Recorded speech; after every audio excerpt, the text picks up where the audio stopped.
Hi people, Moino away from Burkirgan as always and as usual. Yeah, as you can tell in this segment or this video, I'll be discussing dreams in detail and their spiritual reference specifically.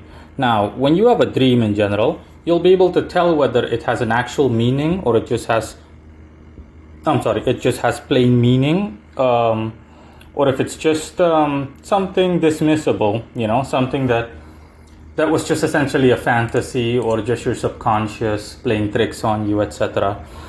Now, a dream that is an actual message by definition, okay, so a dream that has esoteric or spiritual merit is in actuality your spirit or your astral body, better said, simply receiving messages, okay? Your astral body either did something or your astral body was approached by an entity, a spirit, for example, or similar.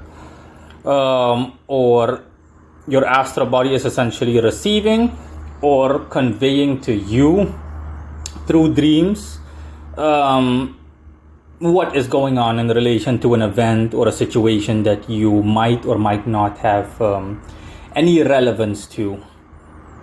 So, for example, if I dream that I am essentially mowing my lawn, and I simply said to myself earlier the day, hey, I'll mow the lawn tomorrow, I think, then that's just my subconscious. That's just an example. The entire context of the dream, nothing specific happened, nothing. Okay, the dream literally was just me mowing the lawn, and that's the end of it. And even if something does happen in the dream, for example, if I say to myself, hey, I'm going to mow the lawn tomorrow, I just hope I don't, that the lawnmower still works properly. And I do so. And in the dream, but before I do so, the following day, the night prior to it, I get a dream and that, hey, for example, the lawnmower won't work, etc. That's a dream that has no meaning. That's what I mean. You can tell based on the context of the dream, the way that everything takes place. You can tell that it's just your subconscious. It's nothing that has any merit. Now, a dream that is what I described, a dream with actual spiritual or esoteric merit, is a dream in which, generally speaking, a dream that stays with you, a dream that has a profound impact on you, a dream that essentially, worst case scenario or best case scenario, shakes you to your core, a dream that, for example, is quite memorable. It's not something that you'll easily forget. Yeah, the reason for that is because it's just as I said earlier, okay? It's energy. It's not your subconscious. It's not something that's easily dismissible, like taking out the trash. No. It's something that has actual merit. So it is one of the things, or a combination of things, or all of the things that I described earlier. Your astral body receiving a message from a spirit, or being approached by a spirit, or being, or your astral body himself or herself or itself, essentially doing something while you were asleep, and it just goes on and on and on. Okay, so you did something essentially while you were asleep. That's what I'm talking about. An example I can give you is that lifetimes ago, when I was still the quote-unquote mundane person, and I was at work. I worked as a security guard. This was like in 2015. This was 7 years ago. Based on my ultra fast-paced way of living, or ultra fast-paced lifestyle, for me it's 7 years. Essentially for me, a year equals a decade. 1 year equals a decade in terms of events and how much progress I make. In any case, when I was a security guard, I was stationed at a residence or a residency, and I simply sat behind a desk. It was a 2-story house that was on stilts, essentially, and the lower portion was open to the point where it formed the garage, and I was sitting down there, and I fell asleep out of boredom, and it was like 8 p.m., 9 p.m., and in my thingy, while I was asleep, I had a dream that I was in an office and that there was a soldier essentially all of a sudden that came to stand in line. But point one, he cut in line. And point two, he had the typical military huge backpacks on him. And this backpack was so big that it was literally shoved in my face to the point where it suffocated me. And in the dream, I was really angry. I essentially wanted to yell at the guy. I was like, what the fuck is wrong with you? How can you just cut in line, point 1 and point 2, just shove this fucking thing in my face? And then I essentially woke up. And when I woke up, I also felt that in actuality, so in the material world, I also couldn't breathe. So my physical body also could not breathe. I felt like something was choking me. The same way that in the dream, the soldier's thingy, backpack essentially suffocated me because it was like a pillow shoved on my head. Where you see in movies where people kill each other by literally just suffocating them with pillows in their face and whatnot. Like that. That's what I mean. And when I woke up, I was literally like, and I was like, holy crap, I also couldn't breathe in real life. I mean, I couldn't breathe in the physical world as well. Something was like suffocating me. And then I looked up and I saw essentially a spirit that was standing like 10 meters far away. And in stereotypical esoteric fashion, when I blinked with my eyes, the spirit vanished. I was like, oh boy, that's the motherfucker that's responsible for this thing. I'm not going to be able to close my eyes for the entirety of the night. And back then I had the habit of sleeping on the job because I wasn't paid to do my job all too well, to say the least. So I just... I threw caution to the wind. I didn't really give a rat's ass. And yeah, I did not close my eyes a single time that night because I wasn't able to. Doesn't matter how many times I tried.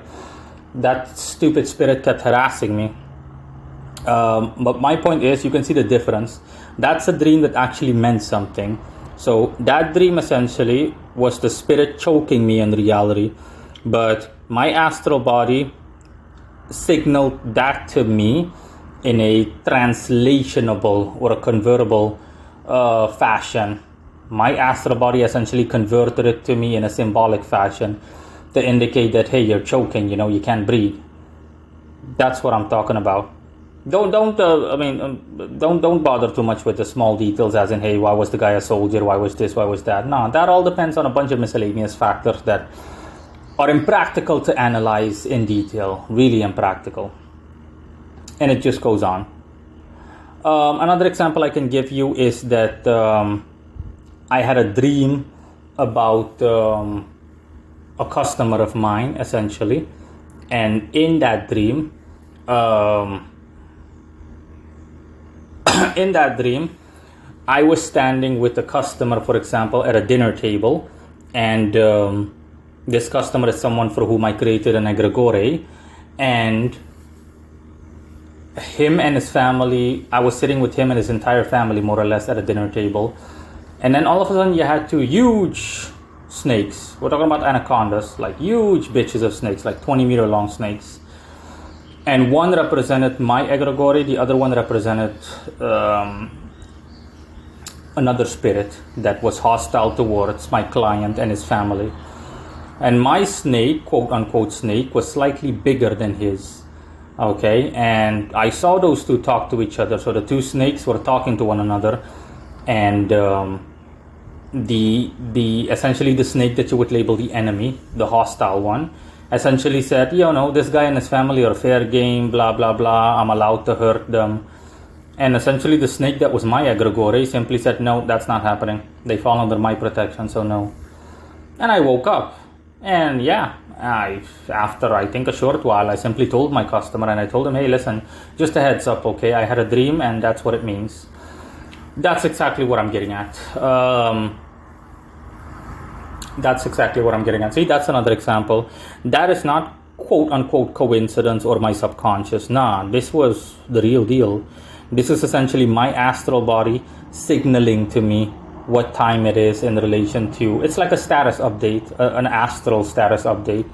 But at the same time, the egregore I created for this client of mine also signaled my astral body, as in, hey, this is what time it is, there was like an incoming threat, essentially. That's what I'm talking about. So that's the difference. In terms of if you have a dream and you just want to know what the meaning is in general, I checked out sources online. And generally speaking, they are correct, but it's more of a 50-50 kind of deal. They're correct, but only in the most superficialist of ways. For example, what does it mean when you dream about a snake? What does it mean when you dream about this, when you dream about that? That's what I'm talking about. These things are correct in general. But like I said, it's really just general, as generalized as possible, generic. What else can I say? The other thing is also that every dream is customized essentially, because it has to do with your own personal life and your circumstances and or conditions, or someone that you're essentially in contact with. Based on my own knowledge and experience, a dream involving snakes in general represents danger. It represents a threat to you or a threat to someone else. Okay, it all depends on the context. Take the last example I gave is a good enough example. A dream about pregnancy, for example, represents life, specifically new life. It's symbolic, okay? For example, if I was seeing someone and I dreamt that my girlfriend was pregnant, then it essentially doesn't literally mean that she's pregnant. It stands for new life, okay? In the dream she's pregnant, it stands for new life. It stands essentially for my girlfriend. Regardless of whether she's told me or not, she intends on leaving her old life behind and starting a new life with me. She essentially turned over a leaf or another leaf, you name it, whatever the saying is. She essentially turned things around, and she she's intending on starting a new life with me, a fresh new life. That's what pregnancy in general stands for. Pregnancy, you name it, symbolizes plain and simply new life, a new beginning. Snakes represent danger. Let me see, what else can I say? Nothing really, honestly. Last example that I'm going to give is that sometimes, and also what I'm going to say is, before I give the example, is that sometimes dreams also have a literal meaning behind them. Okay, so what you see in the dream is literally the case. You simply need to use common sense and evaluate your own lives briefly. Doesn't have to be in detail, only superficially, and you should be able to come up with it with a plausible explanation. Worst case scenario is that you contact someone like me and they'll be able to tell you. Let me see. The example that I was going to give before I close off is that before I moved into the house that I currently live in, I've been living in this house for 3 years. I was here ever since mid-2019, approximately. Before that, I dreamt that I was going to live here already. Specifically, I had like a deja vu dream, and I saw the spiritual equivalent of my house. It's essentially my house minus all the little imperfections, and everything had a shiny glimmer over it. Now back then, I didn't think too much of it, because I'm like, yeah, I don't know, because before that happened, when that happened, when I had that dream, I didn't even think about moving from the house I was living in 2019. But when I had the dream, it was approximately like half a year or a year before I moved to the current location, so the house that I dreamt about. And when I actually, here I am. It happened, and that was the end of it. And it's only in hindsight, after like a couple of years, that I was like, hey, wait a minute, that dream that I had, it was this house, down to the detail, everything. In the dream, I clearly saw the house with all the vegetation. I saw it stand alongside the main highway or the road. I saw the fence, the gate. I saw everything. I literally saw everything in detail. So see, my astral body essentially looked or peeked into the future, or it time traveled into the future, into the not too distant future, and it essentially signaled to me that, hey, we're going to be moving, and this is what the house will look like. And there you go. Bye bye.